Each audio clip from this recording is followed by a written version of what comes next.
It's going to be an action-packed Thursday in political Pradesh as heavyweights are all set to campaign in western UP ahead of the assembly polls. Union Home Minister Amit Shah will hold two public meetings in Anupshahr and Dubai, followed by a door-to-door campaign in Loni. Meanwhile, Congress General Secretary Priyanka Gandhi Vadra will also interact with voters of the same area of Anupshahr, and then also she will visit Siana ahead of polls. Samajwadi Party's Akhilesh Yadav and his ally RLD chief Jayant Chaudhary will be campaigning in Bulandshahr today. The duo will be seeking votes in Sayana, Khurja, Sikandrabad, Anupshahr and in Noida. BSP Supremo Mayawati will hold her second election campaign in Ghaziabad's Kavinagar. AIMIM chief Asaduddin Owaisi will also visit Uttar Pradesh's Meerut to conduct a Jan Sabha as well as a door-to-door campaign interacting with people. Western Uttar Pradesh, one of the most politically sensitive and highly polarized areas, will vote in the initial phase of the assembly election on February 10th. The countdown is well and truly on for the UP polls. Less than 10 days to go for the first phase of polling, and the war of words thereby has intensified between Chief Minister Yogi Adityanath and Samajwadi Party Chief Akhilesh Yadav. Chief Minister Yogi took the UP ke ladke jibe at Akhilesh Yadav and at his ally Jayant Chaudhary. The SP chief also countered, saying that all communal politics will be defeated. Jinnah will be defeated and Ganna will win in Uttar Pradesh.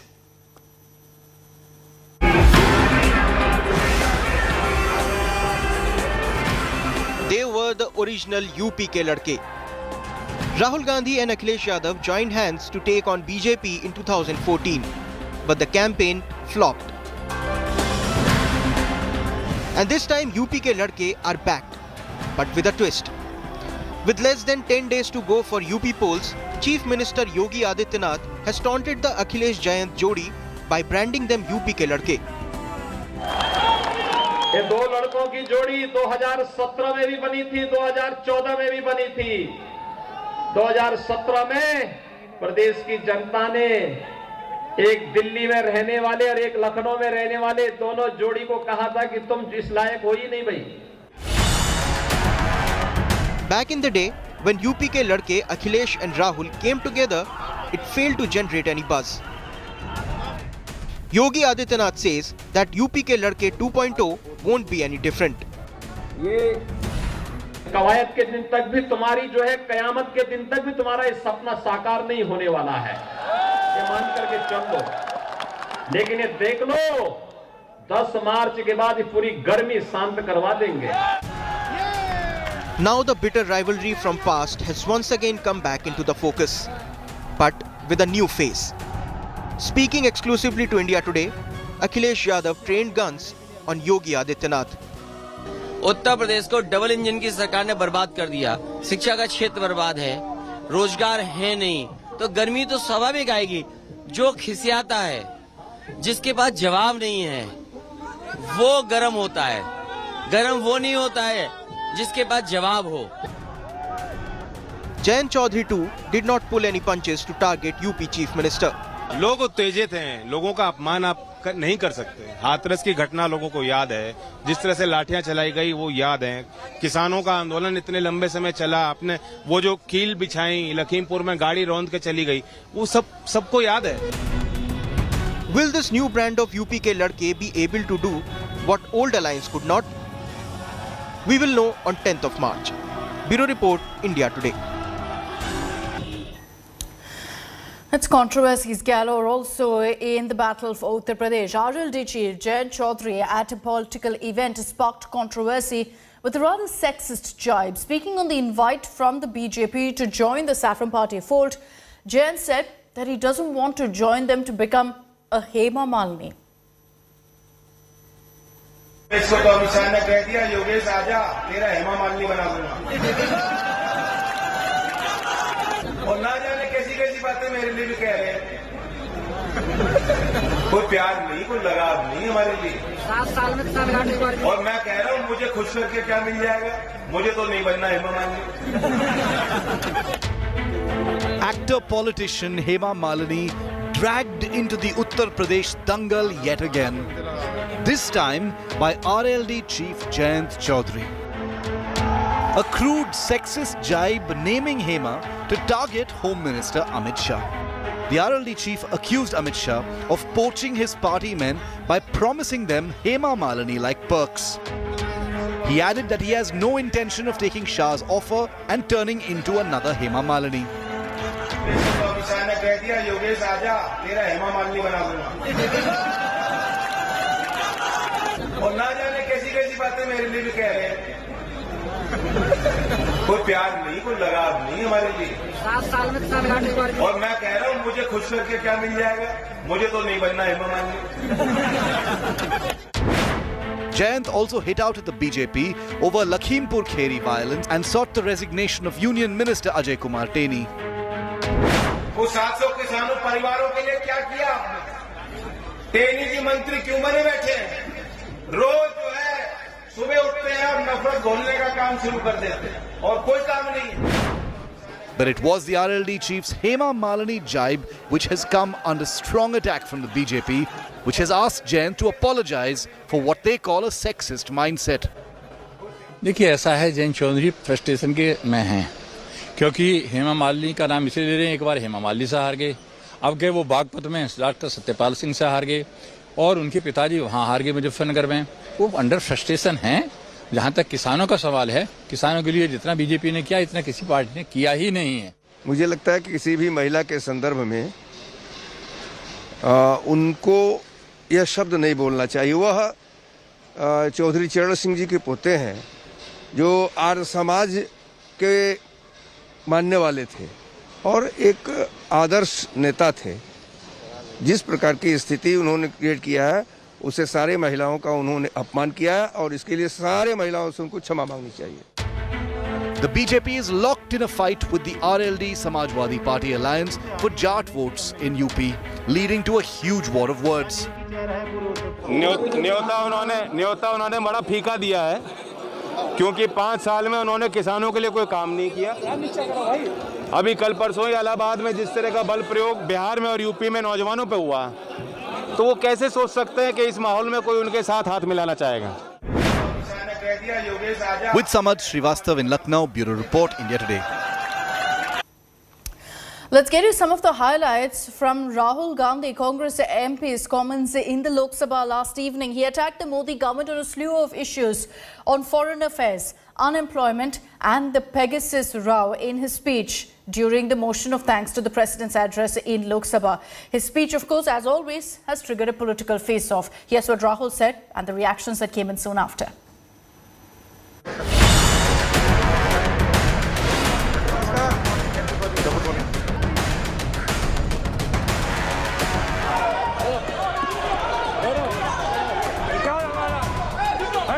Fireworks erupted in Parliament when Rahul Gandhi took on Narendra Modi government on Wednesday.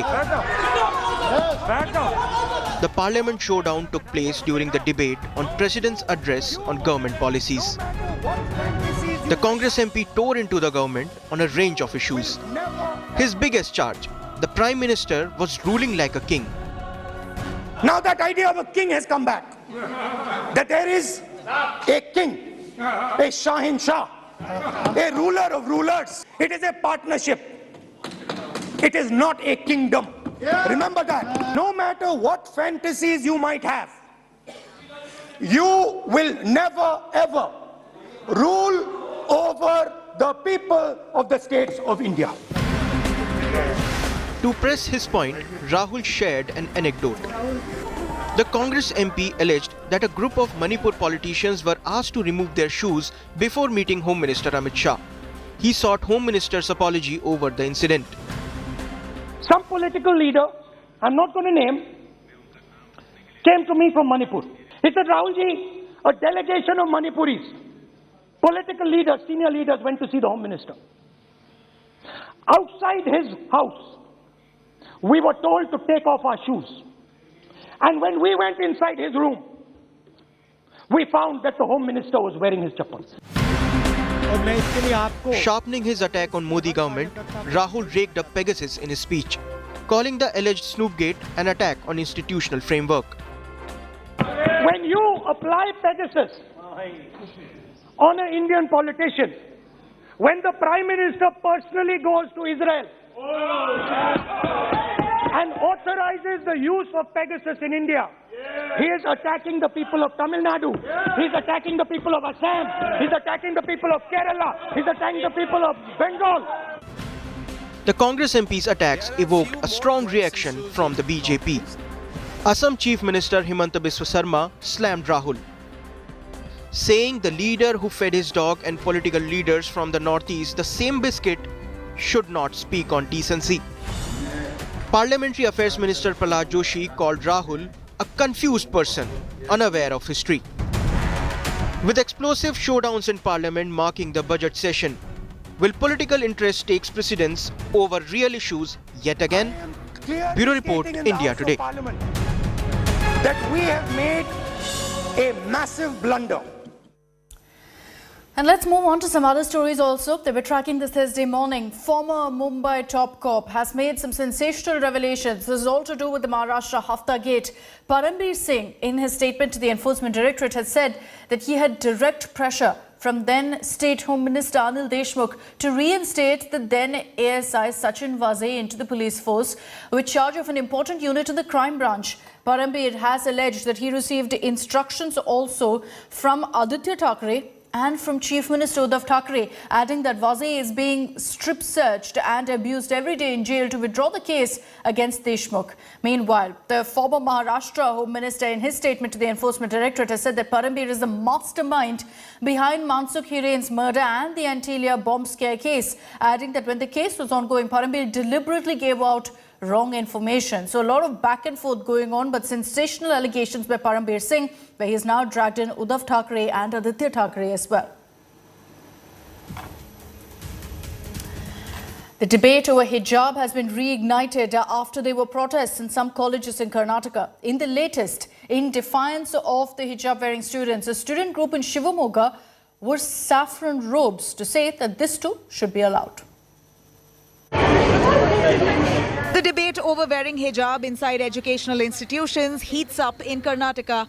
After Udupi and Kundapura, now students in Bhadravati in Shimoga district came out in defiance, wearing saffron robes as counter-protest. Students of Sir MV Government College protested against students wearing hijab inside classrooms, saying if hijab is allowed inside educational institutions, then saffron robes too must be permitted. Images came in showing a dozen students wearing saffron robes as symbolic counter-protest.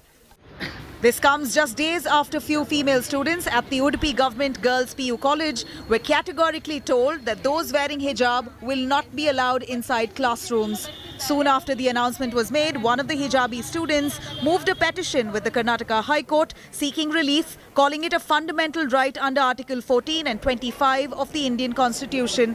Article 14 guarantees right to equality, while Article 25 gives freedom of religion to all persons in India. The petition further read, the Constitution of India guarantees the freedom of conscience and the right to profess, practice and propagate religion while reserving the state's rights to interfere with the religious matter only if it involves an issue relating to public order, morality and health. At least 8 students at the Udupi Government Girls PU College have been barred from attending classes wearing hijab after Karnataka government gave out clear orders strictly banning hijab inside classrooms. In a bid to persuade debarred students, Udupi BJP MLA Raghupati Bhatt, who heads the Development Monitoring Committee at the Udupi College, reiterated that students who don't want to shun the hijab in class must not come to college and spoil the academic environment.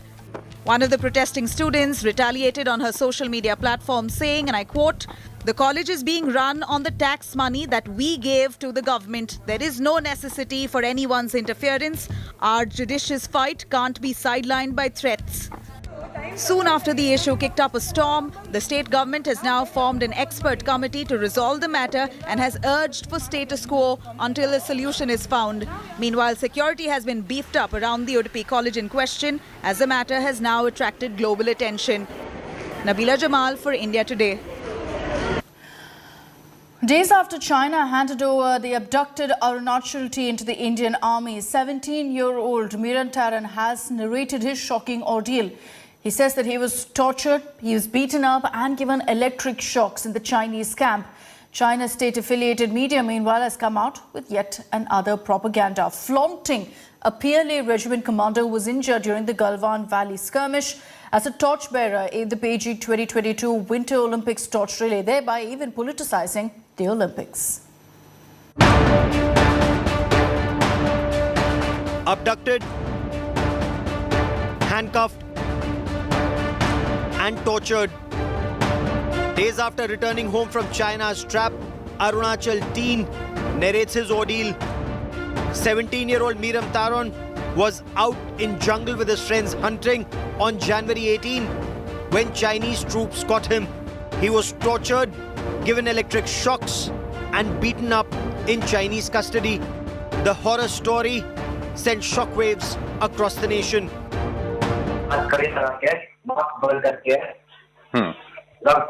लगभग 15 minute ऐसा कुछ लगा होगा, इतना तो अंदर वापस हमको घेरे से लेके चलेंगे चलाएंगे। दूसरा बात लात मारने का बात।